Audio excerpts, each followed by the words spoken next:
The brightness of this day has given me the opportunity to bring you this video. Welcome back to my channel, Wangin is with AC. My name is AC. Today, we are talking about gender disappointment. And gender disappointment is a real thing. It's a sensitive matter, but people go through it. And I want to confidently say that we don't talk about it much in our side of the world, as is the case with many other important issues. Now, this is something I have been toying with sharing for the longest time. I have experienced gender disappointment with both pregnancies, and there are reasons to it. Now, everything I'm going to talk about is going to be coming from a Christian perspective, Christian advice on what you can do if you ever find yourself in that situation, or if you're in that situation at the moment. Okay, so if you're not a kingdom person, you're not a Christian, don't come and be giving me this thing. No, I'm talking about that perspective. Okay, and feel free to pick what you feel is necessary, and you don't feel like there's nothing necessary about what I am going to say, feel free to keep it moving. Now, what is gender disappointment? Gender disappointment is basically the sadness, the grief that you experience when you are having a certain gender over a gender you preferred. So you desired to have a baby girl, but you are pregnant and you have been told that you're going to have a boy. Or the opposite, you've been desiring to have a boy, but you go and do your scan and it's a girl, you give birth and it's a girl. Okay, and the first thing I want to say to any woman who is in this situation, or who may be in this situation watching me in the future, you are normal. You are not a wicked mother. You are not an ungrateful person. Okay, you are normal. Everybody has desires about certain things. So having a particular desire and not having that desire met does not make you ungrateful, and it does not make you a wicked person. It does not make you a bad mother. Your child, you will not have a choice but to love the child, and you would even like ask yourself why you are crying so much about that. Okay. Now, please forgive me, but this video may be long and may be a bit all over the place because I'll be adding in my experience. I may not give you every detail of my experience with both boys, so it may feel a little scattered, but I just wanted to give you a little background to everything. Now, people have valid reasons for why they want a girl first as a firstborn, or why they want only girls, or why they want only boys. Okay, or why they want a girl for this particular pregnancy that they're having, or why they want a boy for this particular pregnancy they're having. Every reason is the person's reason, is the person's desire. Some people grew up among boys. They had only male siblings, they only had male cousins all around, so they want girls. And some people it's the opposite. And men also experience gender disappointment. For some men, maybe they've always wanted to have a daughter so they can have that father-daughter relationship, and they get pregnant, and when I say they get pregnant, I mean their wife gets pregnant and it's a boy, or it's only boys, so there are various reasons why somebody would want a particular gender over a particular gender. Okay, now let me start with my experience. So like I said, I experienced this with both of my pregnancies, with Ato's pregnancy and with Kuku's pregnancy. Now, with Ato's pregnancy, the reason why actually the reason for both is actually the same. So let me just start. Okay, so way before I thought of having children, I was not thinking of getting pregnant. I was married, but I was not thinking of getting pregnant. I was not thinking of I was not in that zone.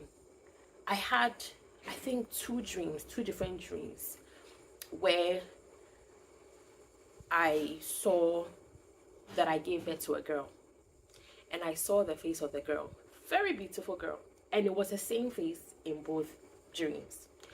So naturally, when I got pregnant the first time, I assumed that it was a girl. And so when I was pregnant with Ato, I had to travel to the US. I think it was at the beginning of my second trimester, I was going for my brother's graduation. So I went and I was like, while I'm in the US, since I'm pregnant, let me shop for the baby. So I was shopping and we hadn't found out the gender yet. So I was shopping and I was finding these cute girl outfits. I was buying them. And I remember my friend asked me that, "See, why are you buying girl things? Do you know the gender?" I said, "It's a girl." It's like, "But have you checked it?" And I said, "It's a girl." I bought these cute outfits. So at a point, I stopped buying the cute girl outfits. I bought them, a few. And then I was like, let me buy gender neutral colors. So a lot of the things I bought weren't pink or blue, right? And so that if it happens to be a boy, it's fine. Tell me why we came back from the States. I think we arrived on a weekday or something, and then the Saturday I was supposed to go for my appointment. And when I went for the appointment and they did the scan, doctor said it's a boy. I said, "Are you sure?" And I know that sometimes they'll say it's a boy, but you go and it's a girl, like stuff like that. And I remember when I got home, I cried. I think I was so sad for days, you know. And so finally I reached out to a big sister of mine. Like, this shout out to this big sister. She's been a big sister to me since I finished SSS. Like, there are so many issues I can go to her and she would give me sound advice. She would comfort me. You know, man, big ups to you. So I went to her and I remember we were sitting in her car. And I think she had been through it before with one of her pregnancies. So she just, she calmed me down. She encouraged me. And she was like, it's okay to feel that way. It's okay to feel disappointed. But don't stay there. Because whether we like it or not, babies can feel our emotions. As mothers being attached to our babies, like our babies being attached to us, they can feel emotion. So don't stay in that zone of being sad for too long. So yes, you acknowledge that you are sad, but as a Christian, go to God and ask him to help you to get over the disappointment and the sadness and the grief and everything. So that's what I did. I prayed about it, and I think, I don't remember how long it took, but this was way before I gave birth. Then, like, I felt okay, you know. I felt fine. I gave birth to Ato. It was my little, let me say, my little world. And I remember when I even gave birth to I remember saying to somebody that, the way I love this boy, I don't think I can have another baby. Like, how will I love?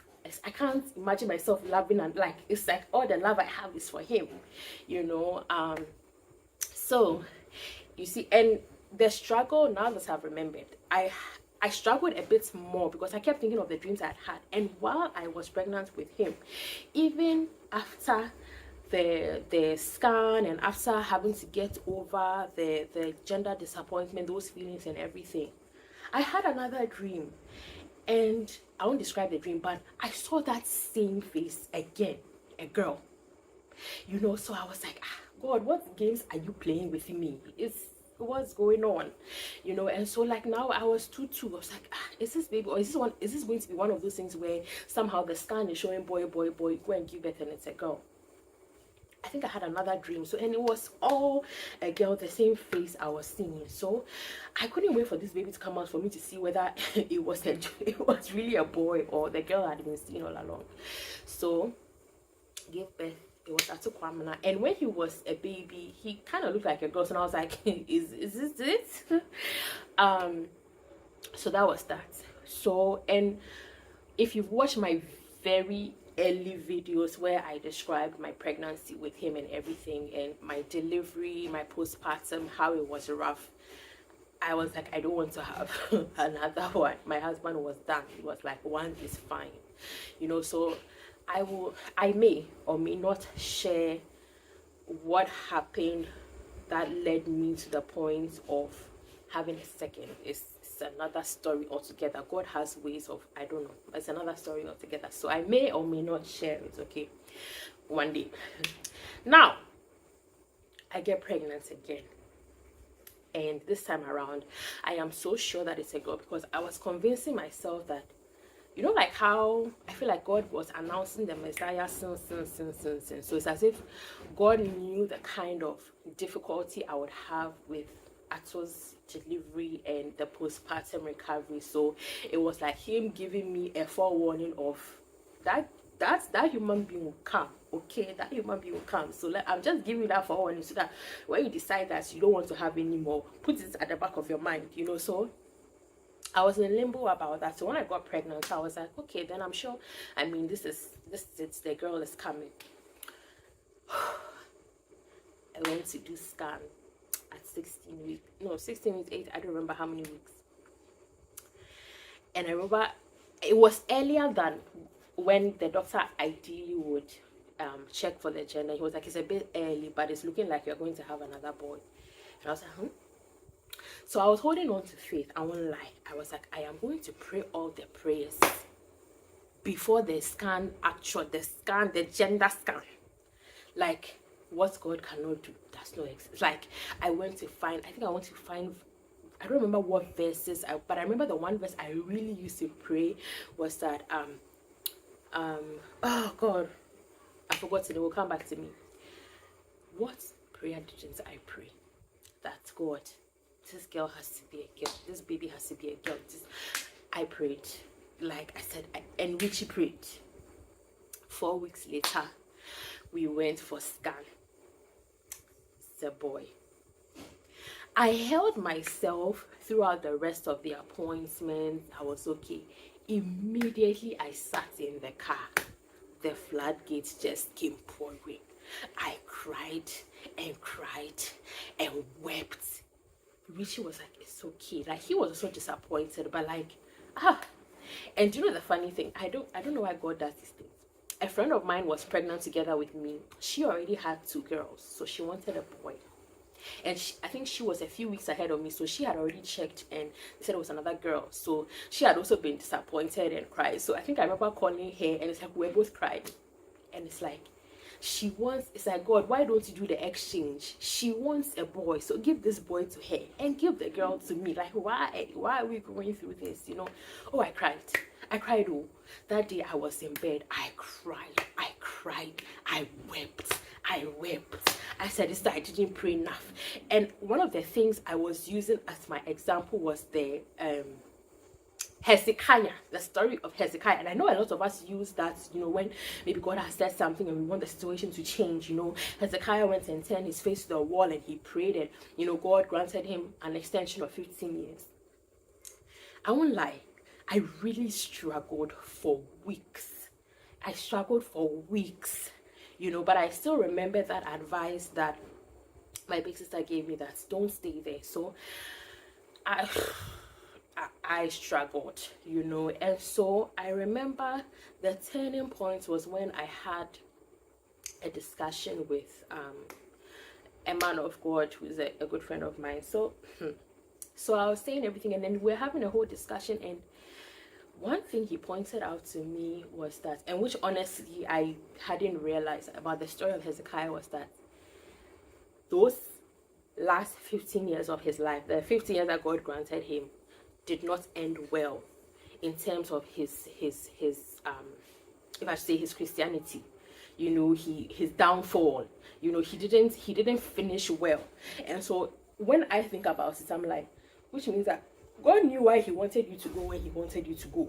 But you said, and it also boils down to God's permissive will and God's perfect will. And in the midst of our discussions and my thoughts and thinking, another thing that occurred to me is that God knows why. God has a reason for why he's giving you a boy as a second child. He knows why he's giving you a girl as a third child. He knows why he's giving you a girl as a 5th child after 4 girls. God has a reason, okay?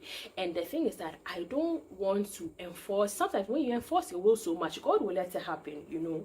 But then I don't want the case where, I don't know, 15 years down the line, or 32 years down the line, or 8 years down the line, something, maybe I did have the girl, you know, instead of the boy, and something happens 8 years down the line, 12 years down the line, some years down the line, and it kind of makes you look back that there's a reason why God didn't want me to have this girl at that time. You know, like almost as if I don't know if this is theologically sound, but like that something would happen such that it's like, that is why I did not want you to have a girl maybe at that time, but you insisted, so I gave you what you wanted, you know. So when I thought of it that way and I went back to read the story of Hezekiah, I think that is what finally moved me completely. And this was, I was almost due. So this was at, I don't know, 33, 32, 30, around there. I was almost due. It was at that point where I finally was able to let go, truly let go and say, okay, God, fine. If you're saying it has to be a boy, you know why. I don't want it to be that I am outside of your will by just insisting and insisting and insisting and insisting. I don't know why you showed me this girl all of these years, but I know that after this one, I don't close my phone, you know. So that is where I came to, and I look at Apostle Tampico running around. Sometimes I can just sit down and stare at him, like, hey, this boy.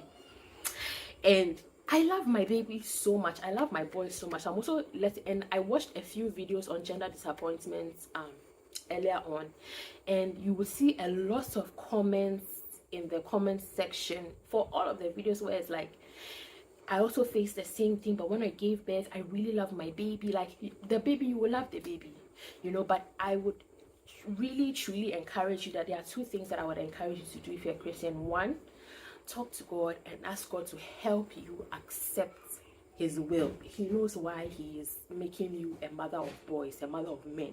He knows why he's giving you a boy first instead of a girl.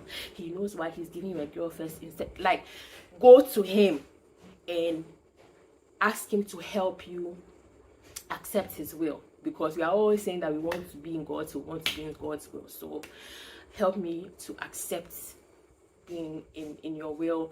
Help me to love this baby. And I remember, especially with Ato's own, one of the prayers I was praying that God will help me to love the baby while he's in my womb. I don't want to struggle with it till the end, till I give birth, you know. Okay, so that was that. And then my second thing is, if you know somebody that you can trust to talk to without judgment, go to the person and pour your heart out, you know, just so that you have a release. Now, another thing that motivated me to do this video was some time ago on one of these motherhood pages on Instagram. It's a Nigerian one. Somebody shared a story, a write-up of somebody who was struggling with, gender disappointment, and the comments was so insensitive. Like, be grateful, there are people who are looking for babies and they don't have, and you are pregnant and you are crying that it's a girl instead of a boy, and what you need to be focused on is a healthy baby and not the gender. Like, I felt like it was so insensitive, because it is a real thing that people experience. And don't discount people's feelings, don't disregard their feelings. And it's the same, this is kind of comments you get when a mother is experiencing postpartum depression. It's almost like the same thing, where it's like, be grateful that God has given you a child, be grateful that you have a healthy baby, you know. And rather, people's feelings are valid. People are normal for having certain desires and feel a certain type of way when those desires are crushed. And sometimes you actually see these people that like doing these gender review left, right, center. Sometimes you can actually see it on either the father's face or the mother's face when they pop their balloon or whatever it is, and it's a color that they didn't want. Like, I know I saw one where you could see that the father or the mother was struggling to be excited. You could tell the person was disappointed, you know, and broken. And I think one of the comments I read under one of the videos I watched, somebody was saying that when she had a gender review, like, she was so broken, she had to struggle and pretend to be excited throughout the party, and then after the party she just broke down. It is normal. You are normal. You are not ungrateful. You are not wicked. You are not a bad mother. But I know that as a Christian, God will help you to overcome your feelings if you bring your feelings to him. And if you decide that, okay, God, I am just subjecting myself to your will, God will help you overcome it. And talk to somebody. And if you're one of those people who is of that mindset that be grateful, and people are looking, somebody has been searching for baby, yes, people are struggling to conceive. But that does not mean that somebody does not get to be disappointed or hurt that they really, really wanted a boy but got a girl. It does not discount. Two can exist at the same time without bashing the other because somebody else is also looking for something. Please, please, let us be empathetic to people's hurts and disappointments when it comes to this matter. All I know is, okay, I don't know in any case where, I don't know, somebody, maybe there are people who eventually still struggle to love their baby. But I remember a nurse friend of mine telling me some woman who threw out the pregnancy, and that one also exists, and that one can lead to full-blown depression, where throughout the pregnancy every scan is telling you, they're telling you this boy, boy, boy, and then you get, then it's a girl. I think it's usually it always tends to be the other way, where they say it's a girl, it's a girl, it's a girl, and it turns out to be a boy. I'm telling you that sometimes those people, it gets to the point where they need counseling because you have conditioned your mind to, this is what they've said, and then you give birth. So I remember in that instance what she said was that when they saw, I think they did a final scan with a different machine. I think she had been going to a different hospital and now she came there to come and deliver, and they used a different, I don't know, more updated machine or whatever. And when they did the scan, it showed that she was having a boy, and she had come all prepared, and she had put up balloons, pink balloons. Now they didn't know how they would tell her that, madam, this baby that is coming is a boy, it's not a girl. So when she delivered, what they did was that they didn't cut the cord. They showed her the baby and gave her the baby that this is your baby, so that you not say that we have exchanged your baby with somebody else's baby. So she was trying to protest her like that, and they showed her that the baby is still attached to you. We have not cut the cord. That is your baby. And the depression was real. So these things are real. They are real. And please, let us be as empathetic as we can. And if we are Christians, just pray for the person. Okay, just pray for the person. So I hope this video has been helpful. And please, don't come and write in my comment section that is that girl will come. If that girl, don't come and write. I know what God has told me and everything. Let me be thinking my some way. Don't come and write it because, oh, that girl will come, oh, that girl will come, oh, you are not done yet. Zip it. I don't want to hear it. If I see it, I will delete it. That's how serious I am about that thing. I don't want to hear it. Oh, that girl will come, oh, especially when I gave birth and people would ask, oh, so what did you have? Boy. Like sometimes the way people literally look disappointed, they're like, oh, and yes, she. I remember one colleague of mine was like, oh, and yes, she. Next one, Ibeye or bad. And I was like, what kind of, okay, so for those who don't understand what I said, like, oh, it's no anything, like, oh, it's okay. The next one, like, oh, I was, and she wasn't the only person. So many people did that. Oh, it's some one of the teachers in Seram school who said, oh, so say a boy or girl, another boy. Like, can we please be mindful of the way we react to people's news about the gender of their babies? Because it can be very upsetting, especially if the person already has, let's say, 3 of the same gender, and then they have a 4th and it's the same gender, or 2 of the same gender and they have a 3rd and it's the same gender. Stop it.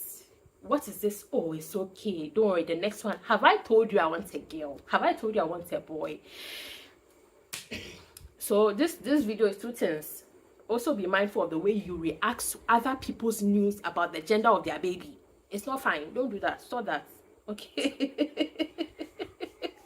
And I remember I was out with a friend of mine recently, and she has 3 girls.